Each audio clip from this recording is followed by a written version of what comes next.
ધોરણ 6 chapter 3 file 2 સ્વાધ્યાય 3.2 question 1 કોઈ પણ બે એમાં પ્રશ્ન છે એ અને બી કોઈ પણ બે એકી સંખ્યાનો સરવાળો શું થાય કોઈ પણ બે એકી સંખ્યાઓનો સરવાળો શું થાય બીજો પ્રશ્ન છે બી કોઈ પણ બે બેકી સંખ્યાઓનો સરવાળો શું થાય પહેલો પ્રશ્ન છે કોઈ પણ બે એકી સંખ્યાઓનો સરવાળો શું થાય અને બીજો પ્રશ્ન છે કોઈ પણ બે બેકી સંખ્યાઓનો સરવાળો શું થાય તો પહેલો લઈએ આપણે કોઈ પણ બે એકી સંખ્યાઓનો સરવાળો બેકી સંખ્યા જ મળે કોઈ પણ બે એકી સંખ્યાઓનો સરવાળો કરો તો તમને બેકી જ મળે હવે આપણે એને ઉદાહરણથી જોઈએ કે 3 છે એ પણ એકી છે અને 5 છે એ પણ એકી છે એનો સરવાળો 8 આપણને બેકી મળે છે હવે તમને કેમ ખ્યાલ આવે કે આ 3 છે એકી છે કે 5 એકી છે કે 8 બેકી છે તો એના માટેની સિમ્પલ રીત છે કે 1 એટલે એમાં આપણે એક વર્તુળ કરીએ આ 3 એમાં આપણે 3 વર્તુળ કરીએ તો એમાં એક વર્તુળ સિંગલ રહી ગયું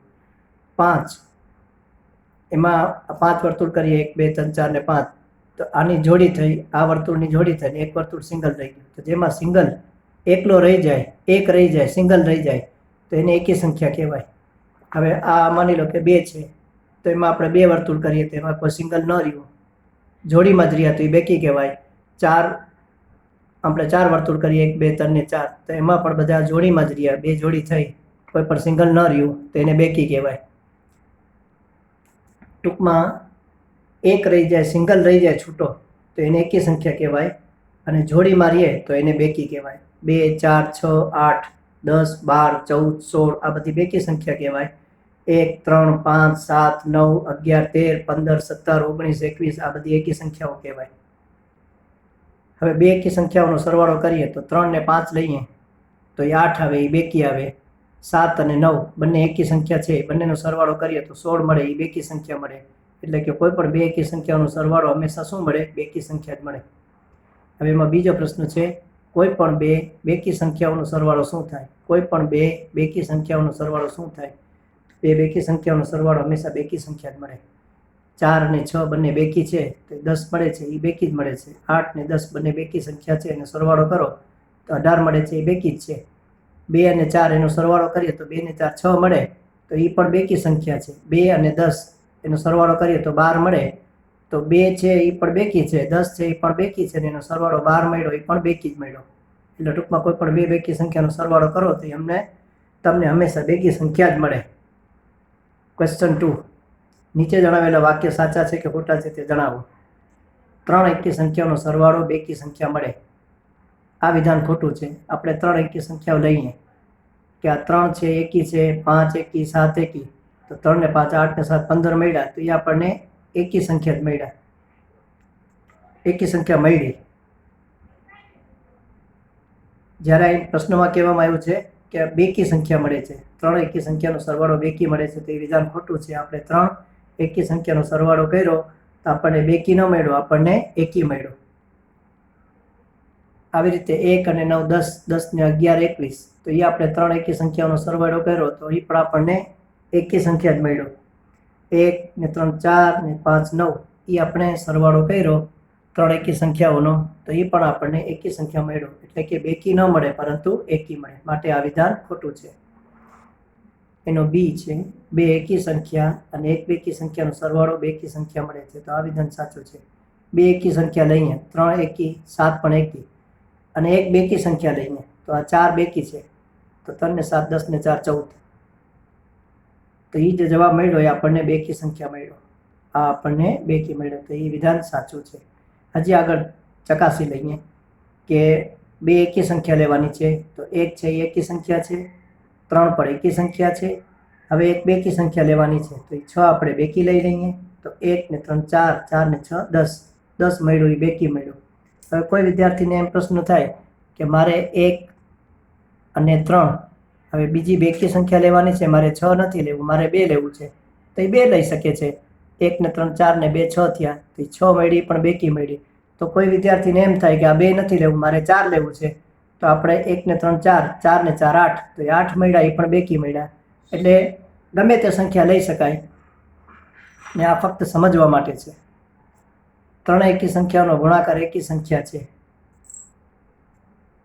હવે આપણે કોઈ પણ 3 સંખ્યા લઈએ, માની લો કે 3, 5, 7 લઈએ તો 3 × 5 = 15, 15 × 7 = 105. એટલે આ ત્રણેય એકી સંખ્યા હતી, એનો ગુણાકાર પર તમને 105 એકી જ મળ્યો.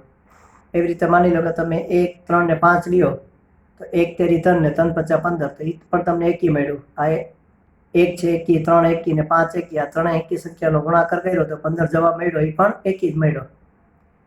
એવી રીતે તમે બીજી કોઈ પણ સંખ્યા લઈ શકો. દાખલા તરીકે તમારે એમ લેવી હોય કે એકી સંખ્યા 3 લઉં, 5 લઉં અને 7 લઉં, તો 3 × 5 = 15, 7 = 105. આ તો ઓલરેડી છે, સોરી. 3, 5 અને 9 લઈએ, 3 × 5 = 15 ને 15 × 9 = 135, તો 135 મળી, પણ આપણને એકી સંખ્યા જ મળી. એટલે કોઈ પણ 3 સંખ્યાનો ગુણાકાર, એકી સંખ્યાઓનો ગુણાકાર છે હંમેશા એકી સંખ્યા જ મળે. કોઈ પણ 3 એકી સંખ્યાનો ગુણાકાર કરો તો તમને એકી જ મળે.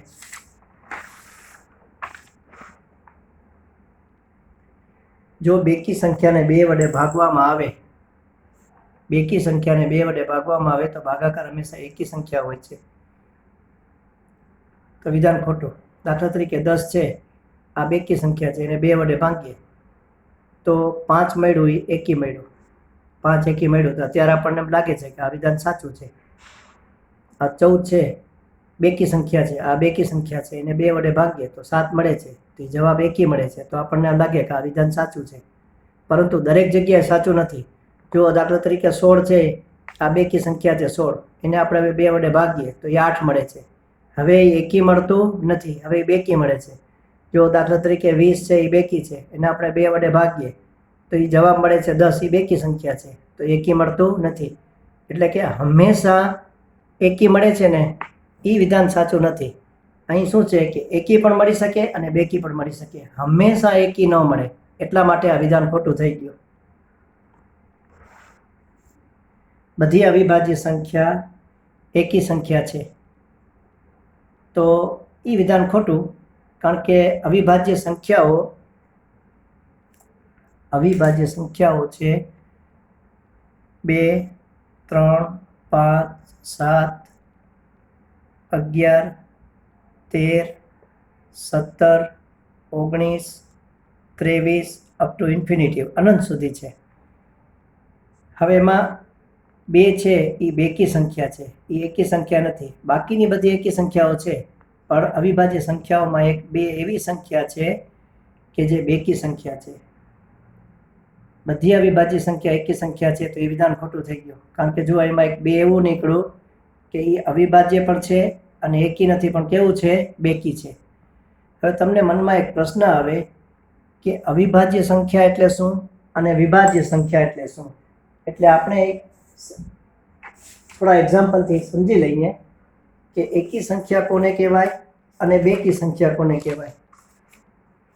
દાખલા તરીકે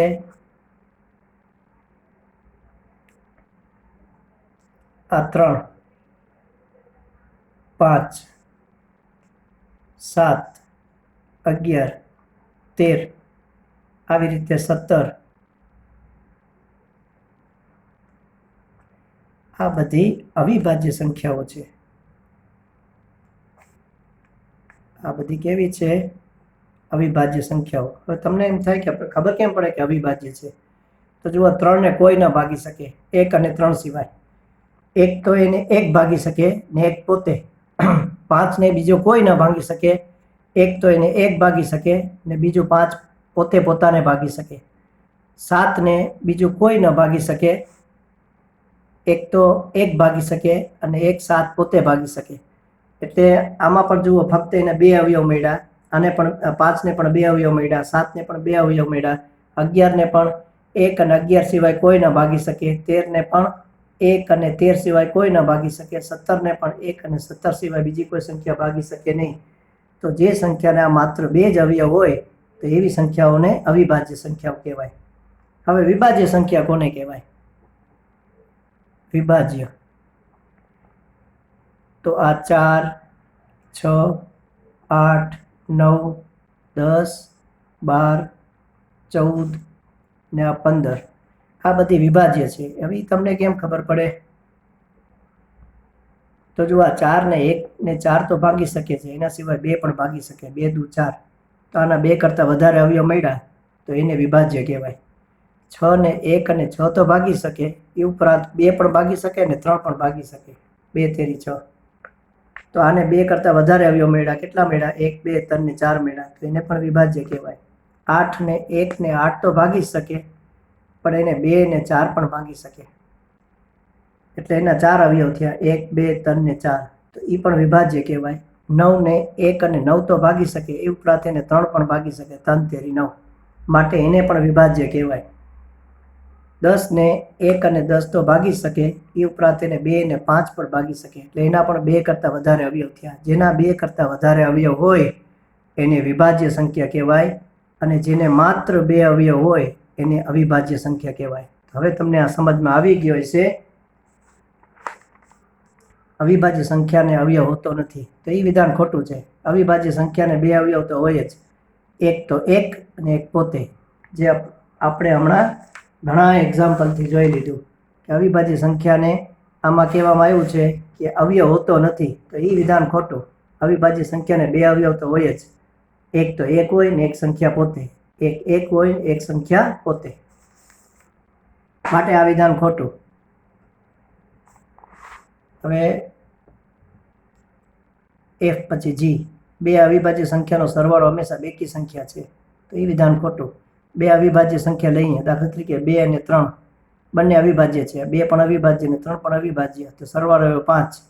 તો આમાં આપણને કીધું છે કે બેકી મળે છે, તો બેકીના એકી પણ મળી શકે, બેકીને પણ એકી પણ મળી શકે. 2 અવિભાજ્ય સંખ્યાનો સરવાળો હંમેશા બેકી હોતો નથી, ક્યારેક એકી પણ મળી શકે. 2 ને 3 5 આપણને એકી મળે છે, માટે આ વિધાન ખોટું થઈ ગયું. હંમેશા શબ્દ આવ્યો એટલે એ વિધાન ખોટું થઈ ગયું. 2 એ એકમાત્ર બેકી અવિભાજ્ય સંખ્યા છે, તો એ વિધાન સાચું, કારણ કે બાકીની બધી અવિભાજ્ય સંખ્યાઓ છે એકી છે. 3, 5, 7, 11, 13, 17 એ બધી એકી અવિભાજ્ય છે. 1, 2 જ એવી છે કે જેના 2 અવયવ છે, 1 અને 2, એટલે એ બેકી સંખ્યા પણ છે અને અવિભાજ્ય પણ છે. 2 એ એકમાત્ર બેકી અવિભાજ્ય સંખ્યા છે, તો એ વિધાન સાચું. બાકીની બધી બેકી સંખ્યાઓ વિભાજ્ય છે. 1, 2 જ એવી છે જે બેકી પણ છે અને અવિભાજ્ય પણ છે.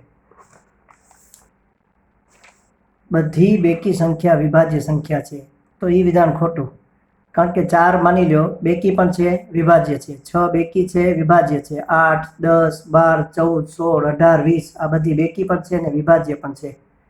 પણ છતાં 2 એવી સંખ્યા છે કે એ બેકી પણ છે અને અવિભાજ્ય પણ છે.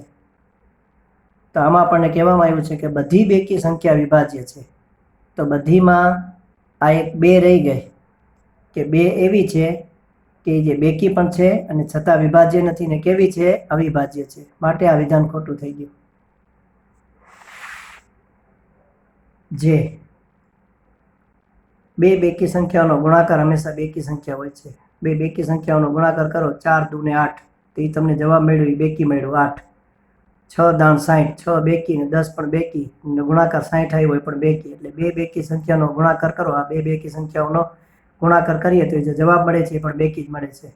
12 ગુણ્યા 14, આ બંને બેકી સંખ્યાઓનો ગુણાકાર કરો તો એ તમને જે જવાબ મળે છે એ પણ બેકી જ મળે છે, એટલે કે આ બધા ગુણાકાર તમને મળે છે એ બેકી સંખ્યા મળે છે, માટે આ વિધાન સાચું છે કે 2 બેકી સંખ્યાઓનો કોઈ પણ ગુણાકાર કરો, કોઈ પણ 2 બેકી સંખ્યાઓનો, તો એ જે જવાબ મળે એ બેકી સંખ્યા જ હોય, માટે આ વિધાન સાચું છે.